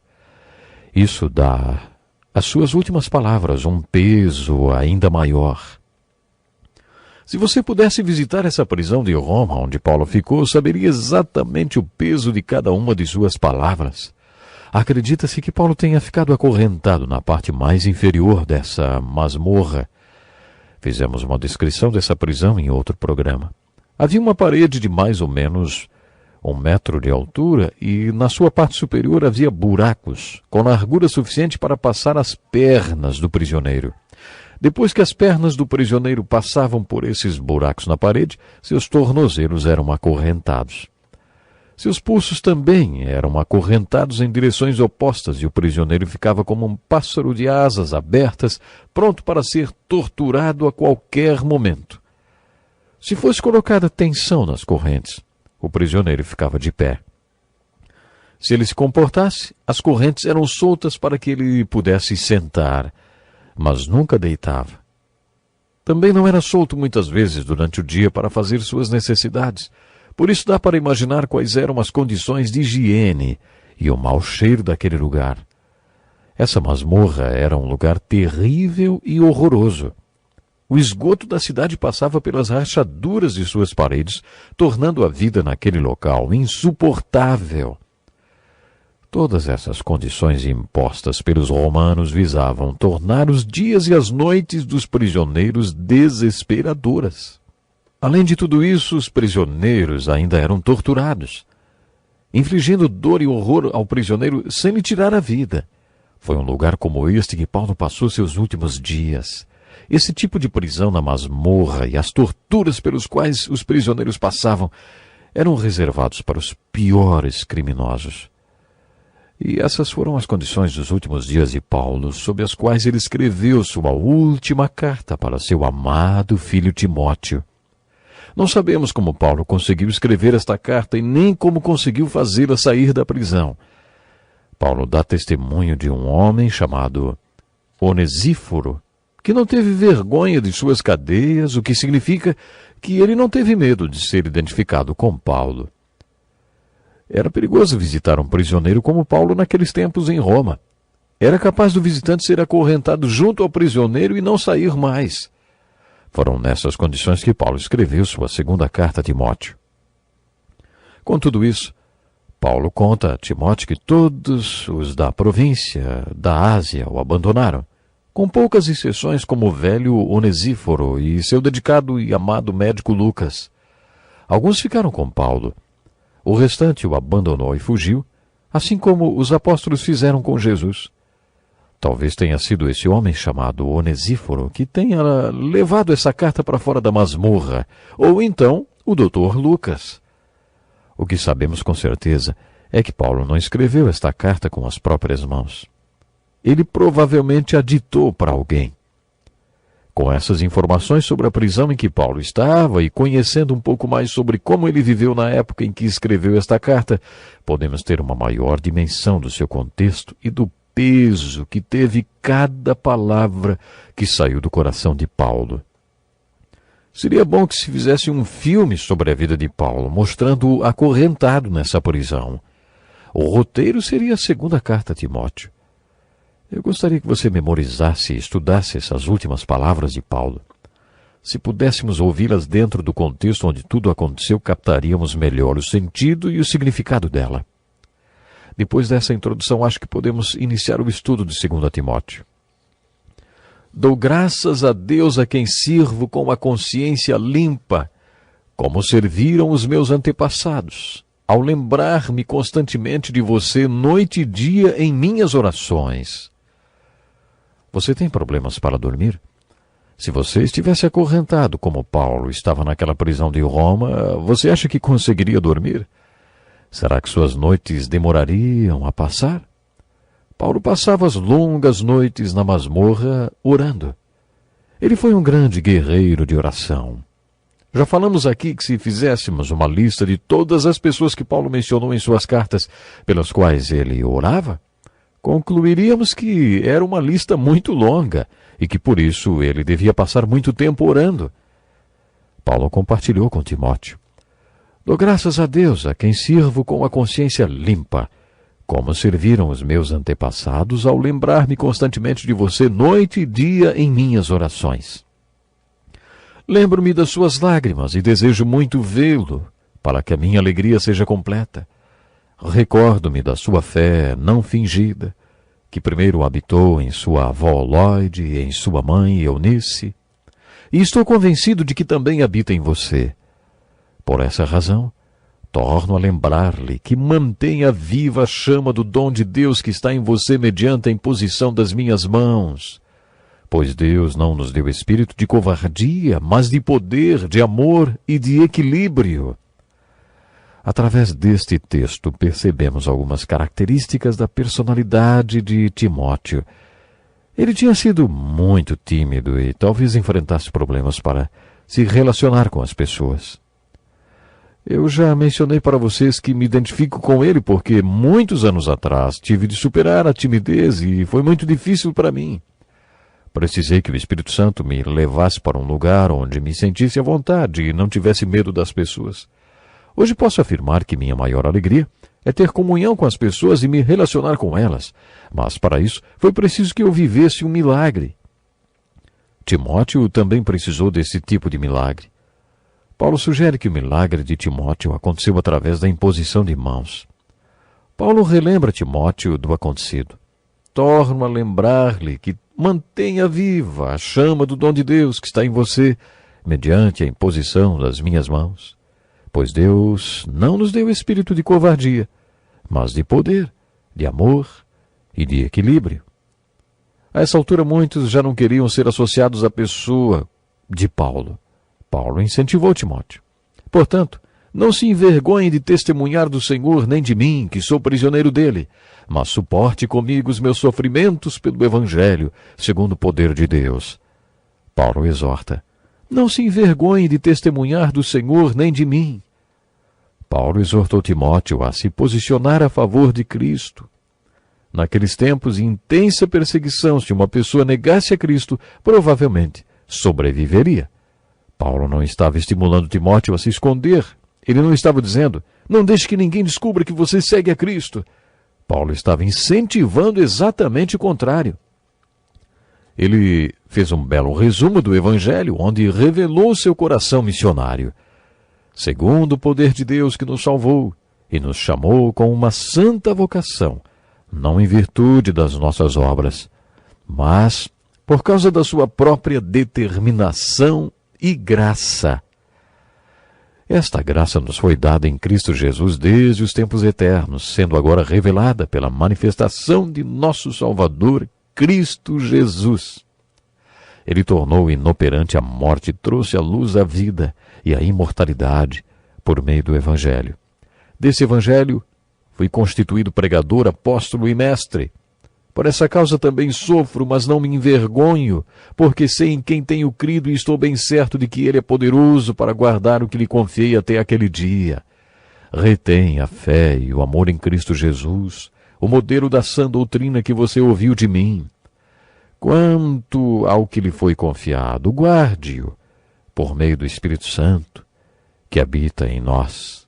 Meu tempo acabou hoje, mas antes de encerrar, tenho um desafio para lançar que parece até meio óbvio. Apesar de ser tão importante podermos dizer eu sei no que acredito, é mais importante que todos digamos com Paulo, porque sei em quem tenho crido e estou bem certo de que Ele é poderoso para guardar o que lhe confiei até aquele dia. Você pode ter um relacionamento com Jesus Cristo, essa é a verdade. Mas agora eu pergunto, você já tem esse relacionamento? Você sabe em quem tem crido? Medite nisto e até o nosso próximo encontro com a palavra. Bem-vindo a mais um Encontro com a Palavra. Estou feliz com sua participação nesse estudo da Bíblia. Estamos estudando o Novo Testamento e as últimas palavras do apóstolo Paulo na carta de 2 Timóteo.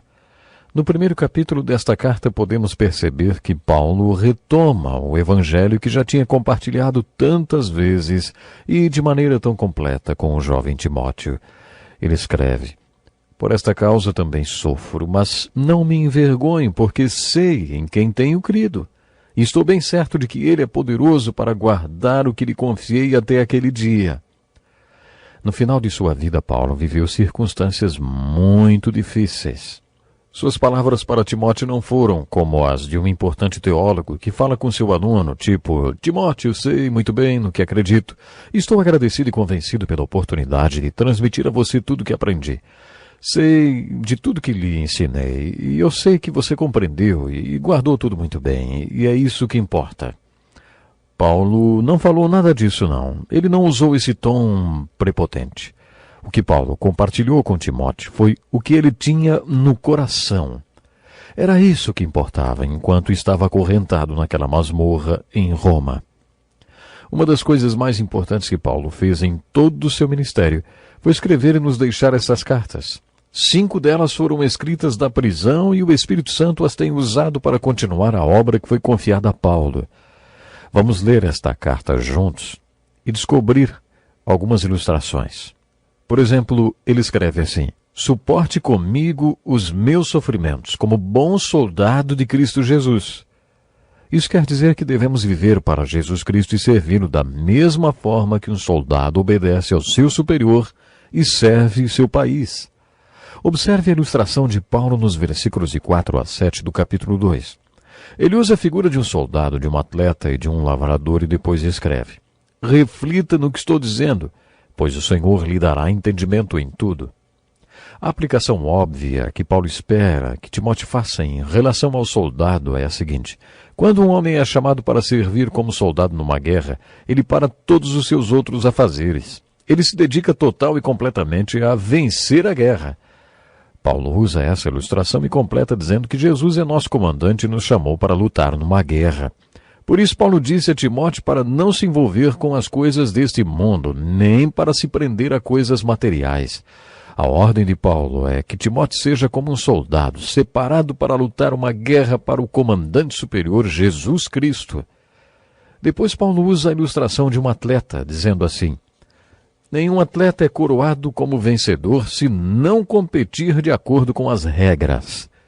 Em toda competição existem regras para serem seguidas. Seria muito mais fácil só chutar a bola para a trave que estivesse livre e marcar o gol, do que ter de driblar todos aqueles jogadores que vêm em cima de você. Mas não é assim que se marca o gol. Todo jogo tem suas regras. Paulo está dizendo a Timóteo que também há regras na vida com Cristo, e uma delas é que sofremos por Jesus Cristo. Temos de carregar a nossa cruz, seguir a Jesus e sofrer. Recebemos de Jesus Cristo a graça para sofrer, mas não dá para excluir o sofrimento das regras do jogo. Paulo também usou a ilustração de um lavrador. Por que ele usou a figura de um lavrador? Porque um lavrador trabalha muito. Quantos de vocês cresceram numa fazenda de plantação, hein? O lavrador dá duro para semear e depois trabalha duro para colher. Eu tive o privilégio de passar a minha infância, adolescência e parte da juventude exatamente como lavrador. Bom, no final, sempre o lavrador tem a recompensa. Qual é a recompensa? A colheita. Paulo usou essa ilustração quando escreveu: o lavrador que trabalha arduamente deve ser o primeiro a participar dos frutos da colheita. Continuando, Paulo enfatizou o Evangelho. Lembre-se que Jesus Cristo, ressuscitado dos mortos, descendente de Davi, conforme o meu Evangelho, pelo qual sofro e até estou preso como criminoso, contudo, como é linda essa passagem, contudo, a palavra de Deus não está presa. No meu escritório tem um quadro muito bonito do apóstolo Paulo na prisão escrevendo suas epístolas inspiradas pelo Espírito com os pulsos acorrentados. Embaixo, a inscrição de 2 Timóteo. Estou preso como criminoso. Contudo, a palavra de Deus não está presa. Este versículo tem um profundo significado para o pastor Dick Woodward, porque o escritor desse estudo, a qual eu narro para você, pastor Dick Woodward, ele é tetraplégico. Apesar de ele estar preso, a palavra de Deus não está e sai do seu computador para todo mundo em mais de 15 línguas. O pastor Dick Woodward usa um software que capta sua voz e a transforma em textos escritos para a rádio, transmitidos para várias partes do mundo. Talvez se não fosse pela sua prisão, o apóstolo Paulo jamais teria escrito essas epístolas. E, por exemplo, se não fosse por sua prisão como tetraplégico, o pastor Dick Woodward jamais escreveria o encontro com a palavra se ainda fosse um pastor forte e saudável cuidando da sua igreja. A sua deficiência não foi um corte, mas foi uma poda. Em João capítulo 15, versículo 2, lemos que quando nosso Pai Celeste encontra um ramo frutífero na videira de Cristo, ele poda para que dê mais fruto ainda. A prisão de Paulo e a deficiência do pastor Dick Woodward, ainda que menos grave, claro, são tipos de poda. A história da igreja mostra que, apesar de Paulo ter escrito suas cartas na prisão, as cartas não ficaram presas. A palavra de Deus que veio para nós através do apóstolo Paulo já libertou mais prisioneiros e trouxe mais liberdade do que qualquer outra força existente no mundo. No próximo versículo, Paulo fala assim: por isso tudo suporto por causa dos eleitos, para que também eles alcancem a salvação que está em Cristo Jesus com glória eterna. Quando você ler 2 Timóteo, lembre-se sempre que Paulo estava sofrendo quando escreveu esta carta. Observe as palavras que Paulo escreveu em seu sofrimento. Se morremos com ele também viveremos. Se perseveramos, com ele também reinaremos. Se o negamos, ele também nos negará.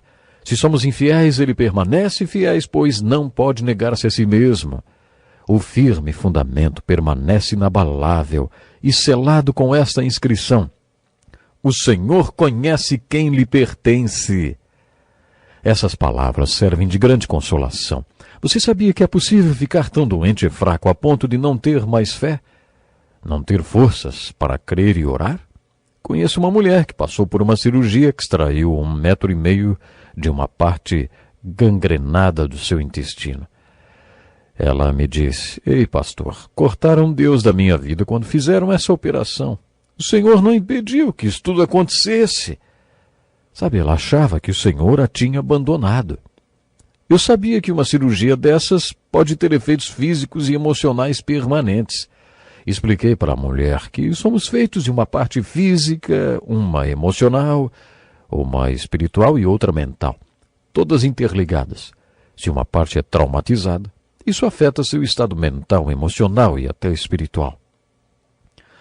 Quase 25 anos depois, o pastor Dick Woodward, que é o autor aqui do Encontro com a Palavra, então, o pastor Dick passou por uma cirurgia semelhante e seu pai, na ocasião, queria estudar a Bíblia com ele, mas o pastor Dick se recusava. Depois que ele saiu do hospital, ainda não queria estudar a Bíblia. Um dia seu pai disse outra vez que queria fazer um estudo bíblico com o pastor Dick Woodward. E ele respondeu: então vai para a igreja, o senhor vai encontrar classes de todo tipo de estudo. Mas seu pai respondeu: eu não quero estudar a Bíblia com eles, eu quero estudar a Bíblia com você, Dick. Ele pegou sua Bíblia e a abriu, e pegou a Bíblia do pastor Dick Woodward e também a abriu, e eles começaram a estudar a Bíblia. Tudo mudou para o pastor Dick Woodward. Ele teve uma renovação espiritual. O Espírito voltou sobre sua vida e ele teve o reavivamento que precisava. Seu pai deve ter compreendido porque ele não queria estudar a Bíblia e porque ele precisava estudá-la.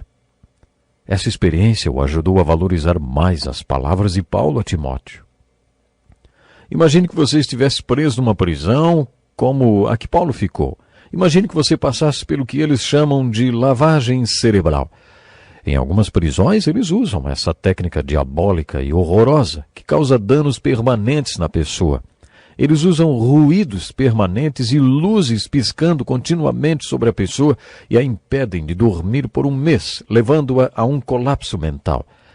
Imagine que tudo isso acontecesse com você até que finalmente você acabasse escrevendo a confissão que eles queriam, negando a Jesus Cristo. Será que você estaria pecando? Não. As Escrituras nos afirmam que, preste atenção, se somos infiéis, ele permanece fiel, pois não pode negar-se a si mesmo. O Senhor conhece quem lhe pertence. Mesmo que sejamos fracos demais para orar ou para crer, Deus nunca vai negar-se a si mesmo. Mesmo que sejamos infiéis, Ele permanece fiel para nós. Esta segunda epístola de Timóteo é repleta de verdades preciosas. Você vai entender e apreciar mais estas verdades se compreender o cenário no qual elas foram escritas. Caminhando na leitura desta carta, você vai perceber que o apóstolo Paulo ilustrou o que estava dizendo com a figura dos vasos numa casa daqueles tempos. Tenho certeza que Timóteo entendeu a ilustração de Paulo. Naqueles dias, eles usavam muitos vasos ou potes em casa. Alguns deles tinham funções honrosas e outros nem tanto. Alguns eram feitos de ouro e prata e outros de barro ou madeira. Não havia sistema de esgoto nas casas. Use um pouco de sua imaginação e descubra para que serviam alguns desses vasos com funções desonrosas. Talvez as palavras do capítulo 2, versículo 15, sejam as mais conhecidas desta carta de Paulo a Timóteo. Procure apresentar-te a Deus aprovado, como obreiro que não tem do que se envergonhar e que maneja corretamente a palavra da verdade.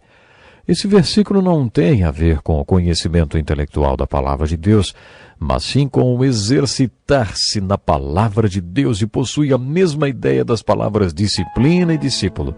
Paulo estava dizendo a Timóteo para que ele se exercitasse, se esforçasse e fosse disciplinado na palavra, porque um trabalhador não tem por que se sentir envergonhado. Milhões de cristãos já memorizaram esse versículo de 2 Timóteo. Meu conselho é, continue lendo e meditando nesta carta de Paulo a Timóteo. E lembre-se de que você estará lendo as últimas palavras, o testamento e os últimos desejos do apóstolo Paulo. Deus lhe abençoe grandemente e até o próximo programa. É maravilhoso poder estar chegando mais uma vez até você para o encontro com a palavra. Através desse programa estudamos todos os livros da Bíblia, desde Gênesis até as cartas de Paulo.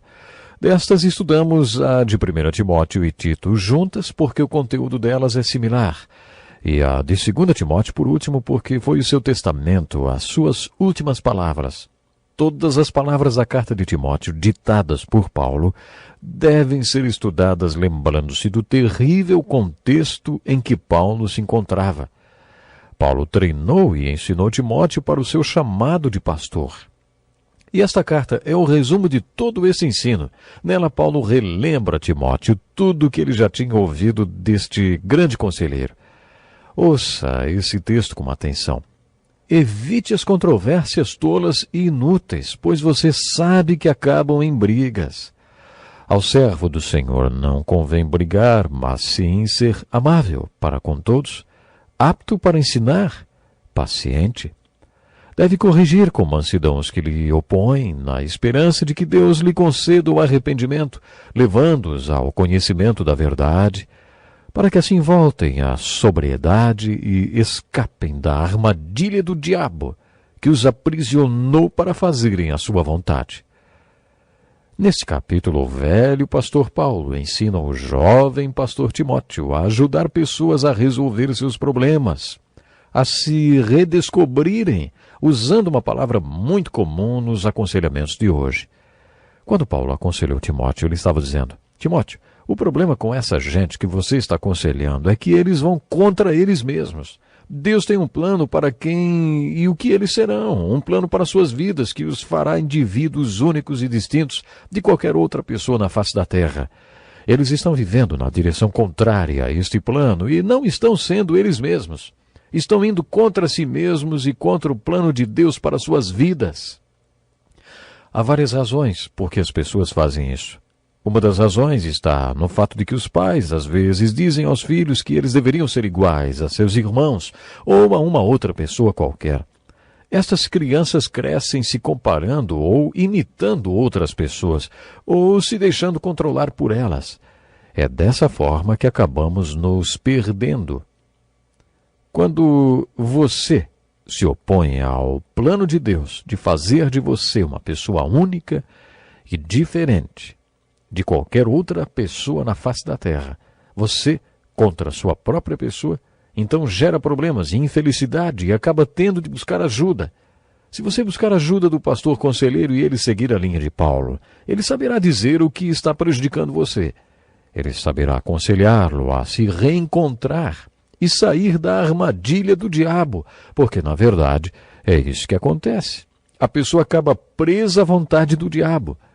Você está lembrado que quando estudamos os evangelhos vimos que Jesus veio para dar liberdade aos cativos? O ministério de Cristo foi dirigido aos cativos. Jesus não gostava de ver pessoas cativas, presas. Ele as queria libertar e cumprir a profecia de Isaías, que ele adotou como seu próprio manifesto. O ministério de Jesus era motivado por libertar os cativos. E é isso que Paulo descreveu para Timóteo. Ele estava dizendo, essas pessoas vão contra elas mesmas e devem se reencontrar e sair da armadilha do diabo. Se você mantiver os frutos do Espírito Santo, e mencionou 3 nessa passagem, lembra? Se você for amável, paciente e manso, então você conseguirá que o ouçam. E quando as pessoas o ouvirem, você poderá instruí-las, apresentando a verdade que as libertará. Você possibilitará ao Espírito Santo de Deus trabalhar em suas vidas. Quando elas conhecerem as Escrituras e a verdade que pode libertá-las, aí as coisas se resolverão entre Deus e elas. Deus poderá lhes dar o arrependimento para que enxerguem a verdade e se reencontrarem, então, e venham sair da armadilha do diabo. Podemos colocar tudo isso de outra forma. Elas poderão receber de Deus o espírito de arrependimento que possibilitará que elas reconheçam a verdade, a fim de serem libertas das cadeias do diabo. Quando entendemos que Paulo estava descrevendo o ministério do pastor conselheiro, descobrimos os 4 segredos espirituais do ministério, que já mencionei para vocês tantas vezes. Eu não sou, mas ele é. E eu estou nele, e ele está em mim. Eu não posso, mas ele pode, e eu estou nele, e ele está em mim. Eu não quero, mas ele quer, e eu estou nele, e ele está em mim. E aí o milagre acontece. Eu não fiz, mas ele fez, porque eu estava nele e ele estava em mim. No aconselhamento é uma das áreas em que estes segredos são mais visíveis, porque quando tentamos aconselhar alguém e percebemos que a pessoa é cativa de Satanás e precisa de libertação em sua vida, vemos que por nós mesmos não conseguimos libertar ninguém. Quando Moisés foi usado por Deus para libertar os filhos de Israel, ninguém precisou lhe dizer, ei Moisés, não foi você quem libertou esse povo, Deus o libertou porque ele estava com você. Moisés sabia disso já há muito tempo. O mesmo se aplica no aconselhamento que Paulo descreveu para Timóteo. Timóteo, não é você quem liberta, mas o Espírito Santo. Você não consegue libertar ninguém, mas o Espírito Santo liberta os cativos de Satanás. Se você for simplesmente um agente do Espírito Santo e um veículo da verdade, a palavra de Deus, então, aí você poderá acionar as forças que libertam. Depois que você fizer isso, caia com o rosto em terra e reconheça que não foi você o libertador, mas que você simplesmente reuniu as forças que trazem a libertação que a pessoa precisa desesperadamente. Essas palavras de Paulo sobre aconselhamento são dos melhores textos sobre esse assunto. Tenho certeza que nos sairemos muito bem como conselheiros espirituais se observarmos esta passagem. Continuemos o estudo desta maravilhosa carta de Paulo. Chegamos agora ao coração dela. No trecho que vai do capítulo 3, versículo 10, até o capítulo 4, versículo 5, Paulo diz várias vezes a Timóteo, você sabe, Timóteo, você sabe, você sabe, você sabe, Timóteo. Sempre que você ler as palavras de Paulo dizendo, você sabe, lembre-se que enquanto ditava esta carta, ele estava acorrentado numa masmorra. Ele sabia que seria executado. Talvez até algumas horas depois de escrevê-la, quem sabe? Talvez alguns dias depois que escreveu esta carta. Paulo sabia que sua morte era iminente, estava chegando. Lendo esta passagem, percebemos o peso de suas palavras. Ele relembra Timóteo e diz: você sabe. Mas, como Timóteo já sabia as coisas das quais Paulo estava falando, hein? Creio que ele soubesse por causa do tipo de relacionamento que eles tinham e porque o princípio relacional de educação foi aplicado quando Paulo ensinou aquele jovem pastor.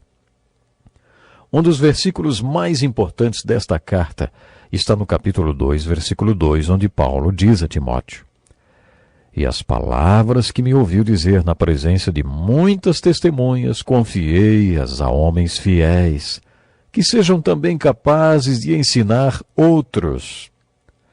Este versículo representa para nós um importante princípio e modelo de ensino. Às vezes o seminário dá uma educação ao futuro pastor que só se tornará prática quando o jovem terminar o seminário e trabalhar por 1 ano ou 2 com outro pastor mais experiente. Esse pastor experiente, nesse contexto de relação educacional de pai e filho, vai transmitir as verdades que o jovem pastor precisa saber para conduzir o seu ministério. Paulo disse mais uma vez para Timóteo: você sabe. Mas como Timóteo já sabia tantas coisas sobre o que Paulo estava falando, hein? A resposta óbvia é que ele já tinha observado todas essas coisas durante o tempo que passou com Paulo naquele treinamento de pastor, como na relação de pai e filho. Conforme caminhamos no estudo da carta de Paulo a Timóteo, percebemos que Paulo estava desafiando Timóteo. Afinal, Timóteo, o que você vai fazer com tudo que já sabe? Esta é a essência da segunda carta de Paulo a Timóteo. Faça isso mais uma vez. Imagine Paulo acorrentado e compreenda o que ele estava compartilhando com Timóteo. Deixe-me parafrasear as palavras de Paulo. Timóteo, você trabalhou comigo no meu ministério e sabe que tipo de pessoa eu sou. Você sabe no que creio, como vivo e o que quero. Você sabe da minha fé em Cristo e sabe como já sofri. Você sabe do amor que tenho por você e da minha paciência. Você sabe dos problemas que tive por causa da pregação do Evangelho. Você sabe de tudo que me fizeram quando visitei Antioquia, Icônio e Listra, e que o Senhor me livrou. Aqueles que decidiram viver para Jesus com temor de Deus sofrerão nas mãos daqueles que o odeiam. Na verdade, homens maus e falsos mestres se tornarão cada vez piores, enganando a muitos e sendo enganados por Satanás. Mas você continue nesta sua fé e no que lhe foi ensinado, Timóteo. Você sabe que hoje essas coisas são ensinamento para você e também sabe que pode confiar em quem as ensinou.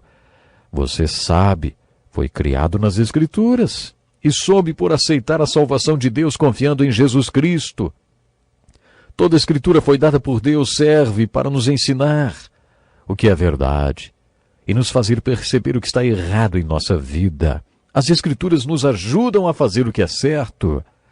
Esta é a forma como Deus nos prepara e nos capacita para fazer o bem. Fique firme, Timóteo, e não tenha medo de sofrer pelo Senhor. Traga pessoas para Cristo. Não deixe de fazer nada do que você tem de fazer, Timóteo. Vocês perceberam porque esse trecho do capítulo 3, versículo 10, até o capítulo 4, versículo 5, é a parte central dessa carta?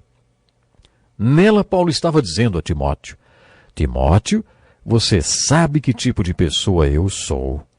Como Timóteo sabia, hein? Ele sabia porque tinha vivido com Paulo.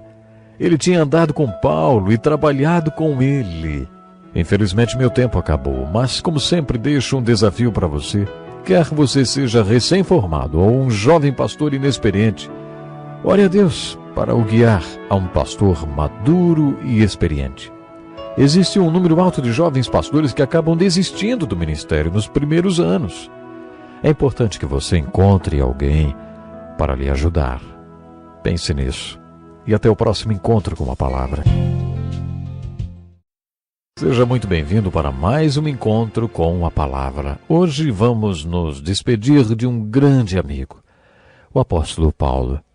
No programa de hoje falaremos pela última vez da última carta que ele escreveu, a segunda carta a Timóteo. No final do último programa falamos sobre o tipo de relacionamento que Paulo teve com Timóteo. Um relacionamento como o de pai e filho, sabe? Um relacionamento que serviu de treinamento para o ministério de Timóteo. Vocês estão lembrados da pergunta que Jesus fez àqueles homens que, mais tarde, seriam seus apóstolos? O que vocês querem? E eles responderam com uma pergunta: Rabi, onde estás hospedado? Jesus respondeu: venham, venham e vejam. O primeiro capítulo de João conta que quando eles foram e viram onde Jesus vivia, passaram a viver com ele.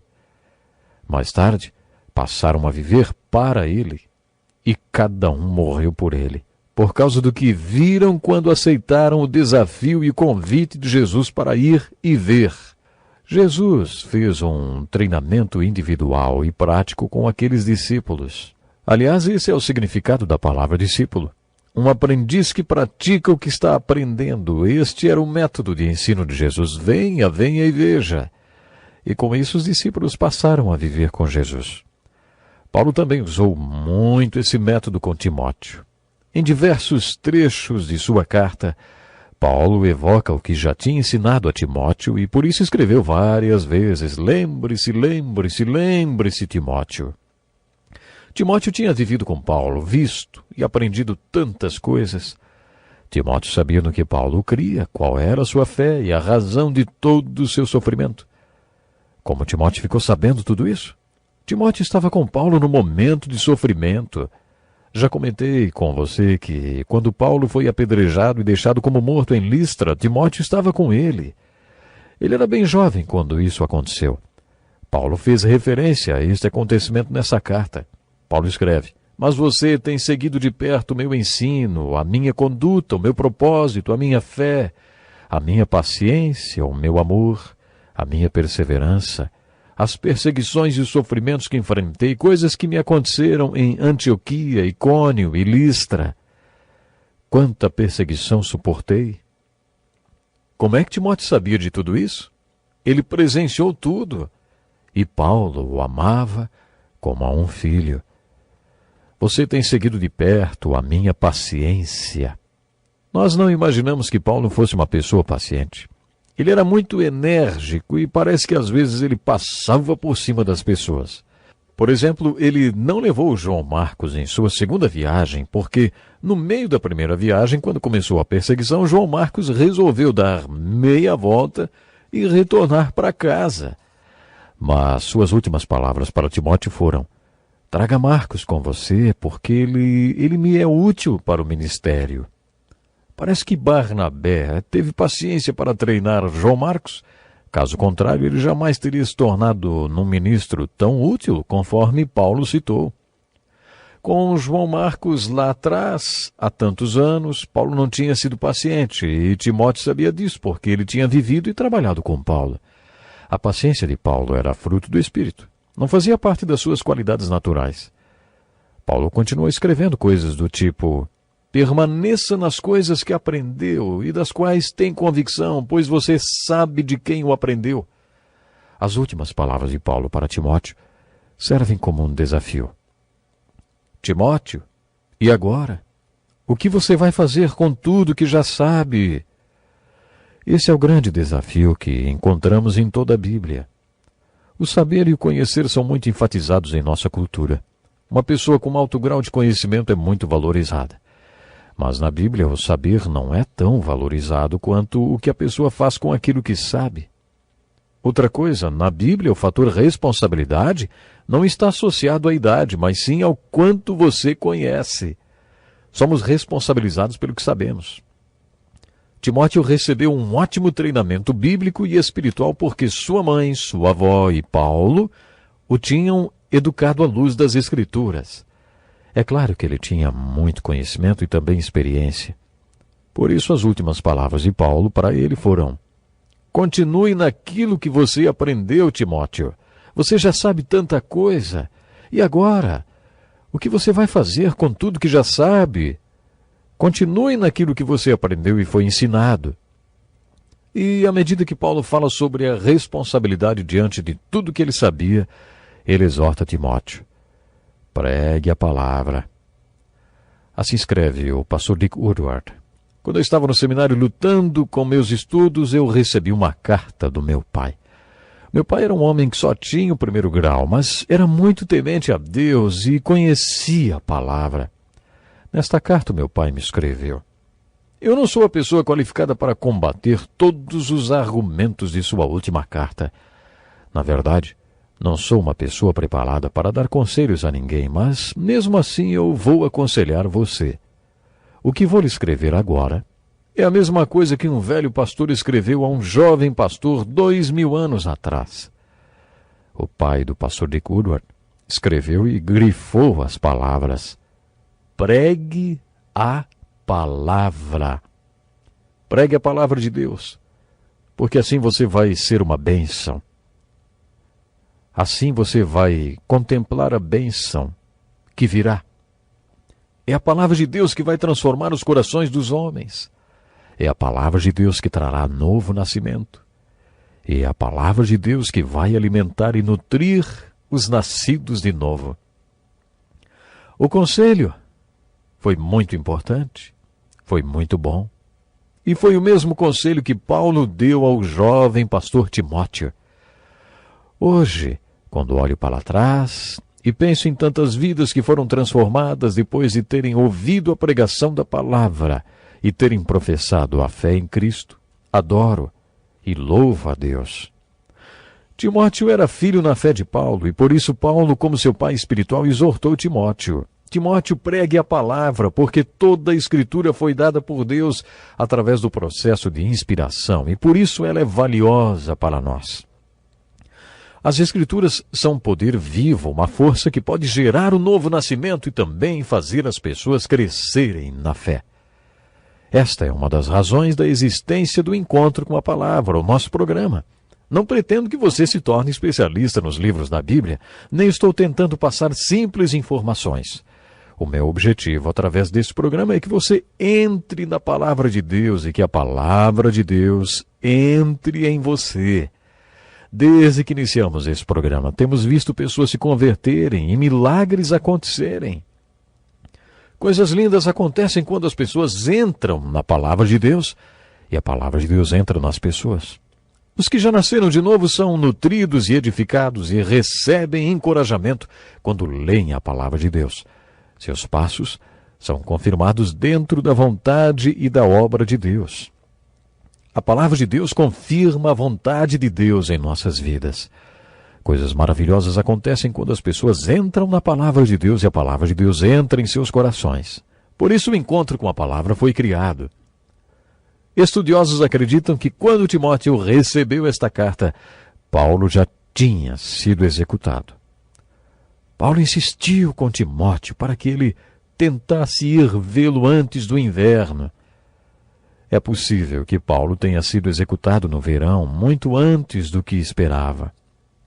Timóteo não chegou lá a tempo, o que torna essas palavras de Paulo ainda mais impressionantes. Paulo escreveu assim: eu já estou sendo derramado como uma oferta de bebida. Está próximo o tempo da minha partida. Combati o bom combate, terminei a corrida, guardei a fé. Agora me está reservada a coroa da justiça que o Senhor justo juiz me dará naquele dia. E não somente a mim, mas também a todos os que amam a sua vinda. Procure vir logo ao meu encontro, pois Demas, amando este mundo, abandonou-me e foi para Tessalônica. Crescente foi para a Galácia e Tito para a Dalmácia. Só Lucas está comigo. Traga Marcos com você, porque ele me é útil para o ministério. Quando vier, traga a capa que deixei na casa de Carpo em Troade e os meus livros, especialmente os pergaminhos. Esta passagem é ao mesmo tempo muito triste e também empolgante. Combati o combate, terminei a corrida, guardei a fé. Agora me está reservada a coroa da justiça que o Senhor justo juiz me dará naquele dia. Naqueles tempos eles promoviam os Jogos Olímpicos de Inverno e o vencedor entrava no círculo dos vitoriosos usando uma coroa na cabeça. Era apenas uma coroa perecível, conforme as palavras de Paulo em 1 Coríntios capítulo 9. Os atletas fariam qualquer coisa para entrar naquele círculo com aquela coroa. Ainda jovem no início do seu ministério, quando escreveu aos Coríntios, Paulo disse que a vida era como uma corrida que ele estava correndo. Mas ele não corria de qualquer jeito, ele corria para vencer. Numa corrida todos correm, mas apenas um vence. Existe uma diferença entre correr e correr para ganhar.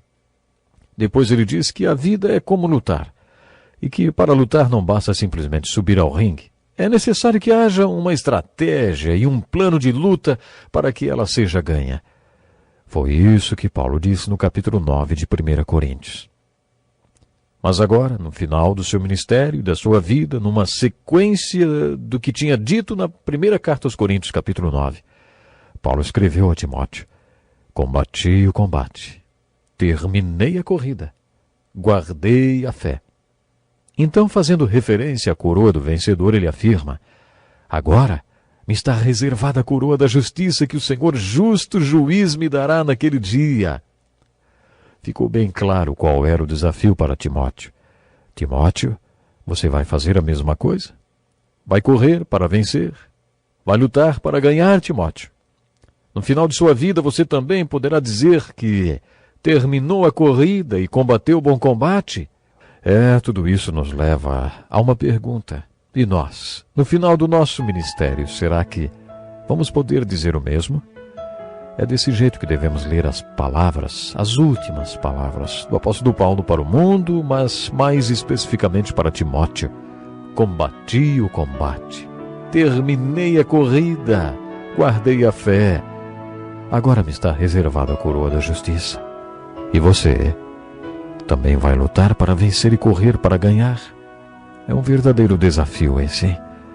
Que Deus nos ajude. Até o próximo programa.